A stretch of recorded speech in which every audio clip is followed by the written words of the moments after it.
Years before the death of George Floyd, my family and I already protested his murder. How would that be possible, you might ask? By warning our neighbor,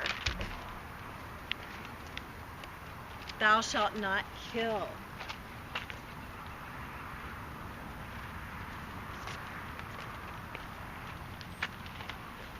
We must protest against every murder, from those helpless in the womb to those oppressed by someone claiming civil authority, to those killed in a senseless act of selfishness. We must protest by proclaiming, "Thou shalt not kill." The Bible tells us in Exodus 20 and Deuteronomy 5, "Thou shalt not kill." That is the 6th commandment. Yahweh spoke that commandment not only to Moses, but also to the assembly of Israel in the mountain out of the midst of fiery cloud and thick darkness with a great voice. Yahweh gave many other instructions, but this particular group of commandments he spoke and carved into tablets, making sure that we would remember them. In Israel, according to Leviticus, if there were 2 or more witnesses, the murderer received the death penalty. Soldiers asked John the Baptist for advice in Luke chapter 3. He told them, "Do violence to no man, neither accuse any falsely, and be content with your wages." In Deuteronomy, the Bible speaks of the guilt of innocent blood being put away from Israel when the murderer is dealt with according to Yahweh's law. If we aren't murderers, we're doing okay, right? Well, in Proverbs 31, it says, "Open thy mouth, judge righteously, and plead the cause of the poor and needy." Now, poor isn't only just those who don't have a lot of money. It can also be those who maybe don't have a lot of status or authority, things like that. Okay. Open thy mouth for the dumb, and the cause of all such as are appointed to destruction. Psalm 82, "Defend the poor and fatherless.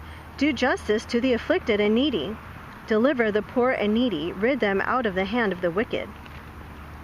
Acts 7:24.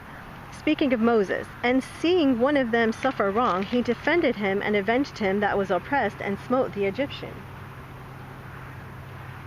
In 1 Peter chapter 2, verses 19 through 25, we see the example that the Messiah himself gave. "For this is thankworthy, if a man for conscience toward Elohim," or here it says God, "endure grief, suffering wrongfully. For what glory is it, if when ye be buffeted for your faults, ye shall take it patiently? But if when ye do well and suffer for it, ye take it patiently, this is acceptable with God. For even hereunto ye were called, because Messiah also suffered for us, leaving us an example that ye should follow his steps, who did no sin, neither was guile found in his mouth, who, when he was reviled, reviled not again. When he suffered, he threatened not, but committed himself to him that judgeth righteously, who his own self bare our sins in his own body on the tree, that we, being dead of sins, should live unto righteousness, by whose stripes ye were healed. For ye were as sheep going astray, but are now returned unto the shepherd and bishop of your souls." So let's return to the Messiah, the shepherd and bishop of our souls. Return to Yahushua.